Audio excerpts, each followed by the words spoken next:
Is it spirits, Mother? Do you talk to spirits? Are you asking them in or asking them out?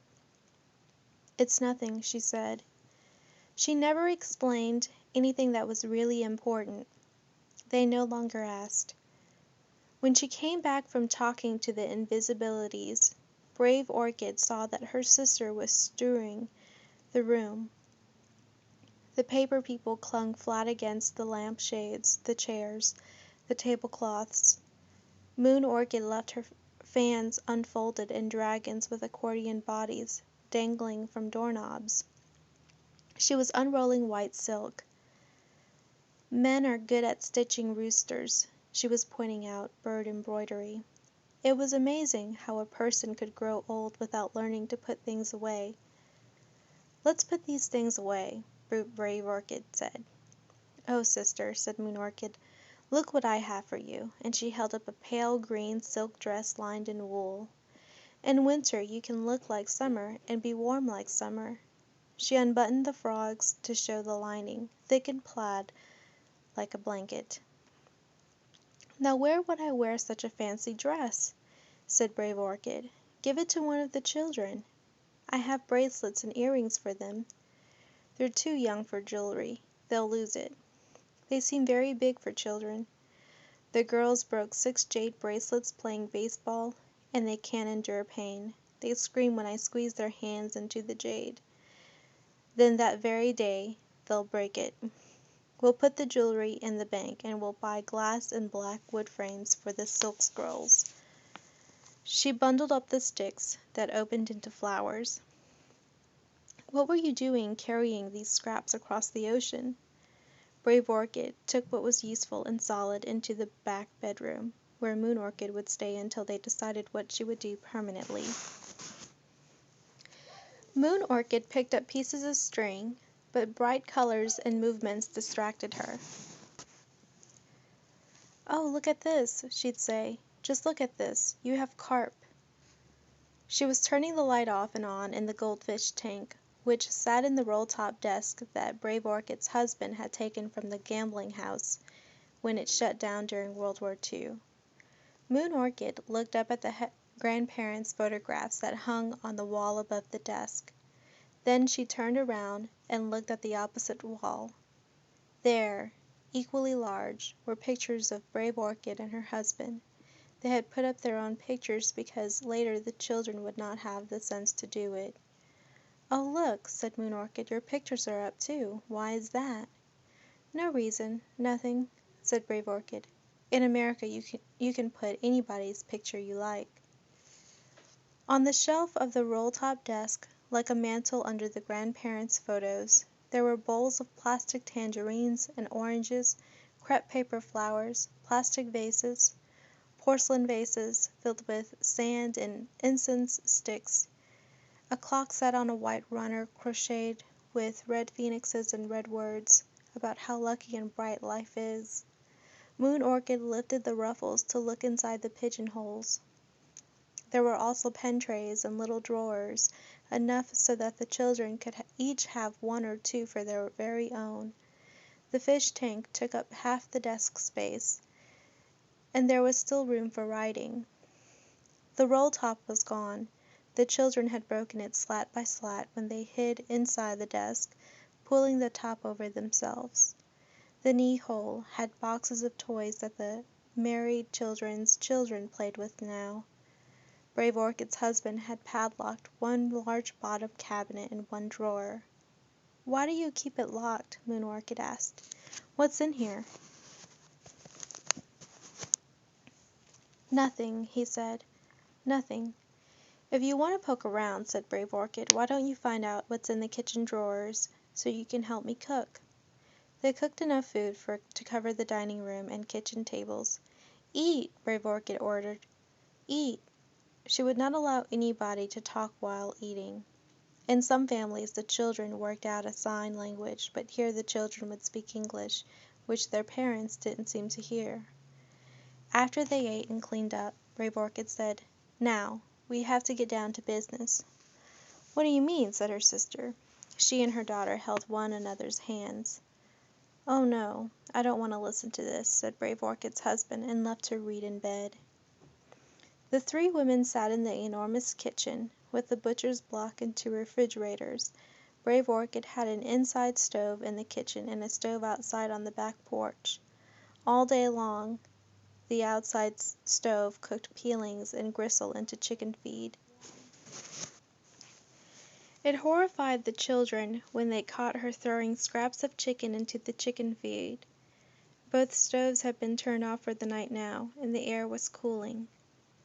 "Wait until morning, Aunt," said Moon Orchid's daughter. "Let her get some sleep." "Yes, I do need rest after traveling all the way from China," she said. "I'm here. You've done it and brought me here." Moon Orchid meant that they should be satisfied with what they had already accomplished. Indeed, she stretched happily and appeared quite satisfied to be sitting in that kitchen at that moment. "I want to go to sleep early because of jet lag," she said. But Brave Orchid, who had never been on an airplane, did not let her. "What are we going to do about your husband?" Brave Orchid asked quickly. That ought to wake her up. "I don't know." "Do we have to do something?" "He does not know you're here." Moon Orchid did not say anything. For 30 years she had been receiving money from him from America, but she had never told him that she wanted to come to the United States. She waited for him to suggest it, but he never did. Nor did she tell him that her sister had been working for years to transport her here. First, Brave Orchid had found a Chinese-American husband for her daughter. Then the daughter had come and had been able to sign the papers to bring Moon Orchid over. "We have to tell him you're arrived," said Brave Orchid. Moon Orchid's eyes got big like a child's. "I shouldn't be here," she said. "Nonsense. I want you here, and your daughter wants you here. But that's all. Your husband is going to have to see you. We'll make him recognize you. Ha! Won't it be fun to see his face? You'll go to his house, and when his second wife answers the door, you say, 'I want to speak to my husband,' and you name his personal name. Tell him I'll be sitting in the family room. Walk past her as if she were a servant. She'll scold him when he comes home from work, and it'll serve him right. You yell at him too." "I'm scared," said Moon Orchid. "I want to go back to Hong Kong." "You can't. It's too late. You've sold your apartment. See here, we know his address. He's living in Los Angeles with his second wife, and they have 3 children. Claim your rights.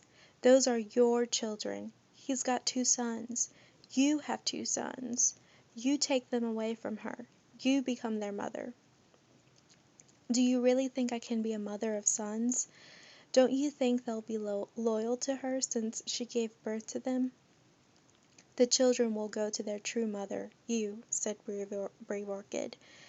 "That's the way it is with mothers and children. Do you think he'll get angry at me because I came without telling him?" "He deserves your getting angry with him, for abandoning you and for abandoning your daughter." "He didn't abandon me. He's given me so much money. I've had all the food and clothes and servants I've ever wanted, and he supported our daughter too, even though she's only a girl. He sent her to college. I can't bother him. I mustn't bother him." "How can you let him get away with this? Bother him? He deserves to be bothered. How dare he marry someone else when he has you? How can you sit there so calmly? He would have let you stay in China forever. I had to send for your daughter, and I had to send for you. Urge her." She turned to her niece. "Urge her to go look for him." "I think you should go look for my father," she said. "I'd like to meet him. I'd like to see what my father looks like." "What does it matter what he looks like?" said her mother. "You're a grown woman with a husband and children of your own. You don't need a father or a mother either. You're only curious." "In this country," said Brave Orchid, "many people make their daughters their heirs. If you don't go see him, he'll give everything to the second wife's children. But he gives us everything anyway. What more do I have to ask for? If I see him face to face, what is there to say? I can think of hundreds of things, said Brave Orchid. Oh, how I love to be in your place. I could tell him so many things. What scenes I could make. You're so wishy-washy. Yes, I am. You have to ask him why he didn't come home, why he turned into a barbarian. Make him feel bad about leaving his mother and father. Scare him. Walk right into his house with your suitcases and boxes. Move right into the bedroom. Throw her stuff out of the drawers and put yours in. Say, I am the first wife and she is your servant. Oh no, I can't do that. I can't do that at all. That's terrible. Of course you can. I'll teach you. I am the first wife, and she is our servant, and you teach the little boys to call you mother. I don't think I'd be very good with little boys. Little American boys. Our brother is the only boy I've known. Aren't they very rough and unfeeling? Yes, but they're yours. Another thing I'd do, if I were you, I'd get a job and help him out. Show him I could make his life easier, how I didn't need his money. He has a great deal of money, doesn't he? Yes, he can do some job the barbarians value greatly. Could I find a job like that? I'd never had a job. You could be a maid in a hotel, Brave Orchid advised. A lot of immigrants start that way nowadays, and the maids get to bring home all the leftover soap and the clothes people leave behind. I would clean up after people then? Brave Orchid looked at this delicate sister. She was such a little old lady. She had long fingers and thin, soft hands, and she had a high-class city accent from living in Hong Kong. Not a trace of village accent remained. She had been away from the village for that long. But Brave Orchid would not relent. Her dainty sister would just have to toughen up. Immigrants also work in the Canaries, where it's so noisy it doesn't matter if they speak Chinese or what. The easiest way to find a job, though, is to work in Chinatown. You get 25 cents an hour, and all your meals if you're working in a restaurant. If she were in her sister's place, Brave Orchid would have been on the plane immediately, demanding one of those Chinatown jobs. She would make the boss agree that she start work as soon as he opened his doors the next morning. Immigrants nowadays were bandits, beating up store owners and stealing from them rather than working. It must have been the communists who taught them those habits. Moon Orchid rubbed her forehead. The kitchen light shined warmly on the gold and jade rings that gave her hands a completeness. One of the rings was a wedding ring. Brave Orchid, who had been married for almost 50 years, did not wear any rings. They got in the way of all work. She did not want the gold to wash away in the dishwasher, and the laundry water, and the field water. She looked at her younger sister, whose very wrinkles were fine. Forget about a job, she said, which was very lenient of her. You won't have to work. You just go to your husband's house and demand your rights as first wife. When you see him, you can say, "Do you remember me?" What if he doesn't? Then start telling him details about your life together in China. Act like a fortune teller. He'll be so impressed. Do you think he'll be glad to see me? He better be glad to see you. As midnight came, 22 hours after she left Hong Kong, Moon Orchid began to tell her sister that she really was going to face her husband. He won't like me, she said. Maybe you should dye your hair black so he won't think you're old. Or I have a wig you can borrow. On the other hand, he should see how you've suffered. Yes, let him see how he's made your hair turn white. These many hours her daughter held Moon Orchid's hand. The two of them had been separated for 5 years. Brave Orchid had mailed the daughter's young photograph to a rich and angry man with citizenship papers. He was a tyrant. Mother and daughter were sorry for one another. "Let's not talk about this any more," said Moon Orchid. "We can plan tomorrow. I want to hear about my grandchildren. Tell me about them." I have 3 grandchildren, don't I? She asked her daughter. Brave Orchid thought that her niece was like her mother, the lovely, useless type. She had spent so much time trying to toughen up these days. The 2 children are very smart, mother, her niece was saying. The teachers say they are brilliant. They can speak Chinese and English. They'll be able to talk to you. My children can talk to you too, said Brave Orchid. Come, talk to your aunt, she ordered. Her sons and daughters mumbled and disappeared into the bathroom, the basement, the various hiding places they had dug throughout the house. One of them had locked herself in the pantry storeroom, where she had cleared off a shelf for a desk among the food. Brave Orchid's children were antisocial and secretive. Ever since they were babies, they had burrowed little nests for themselves in closets and underneath stairs. They made tents under tables and behind doors. My children are also very bright, she said. Let me show you before you go to sleep. She took her sister to the living room where she had a glass case, a large upside-down fish tank, and inside were her children's athletic trophies and scholarship trophies. There was even a beauty contest trophy. She had decorated them with runners about luck. Oh my, isn't that wonderful? Said the aunt. You must be so proud of them.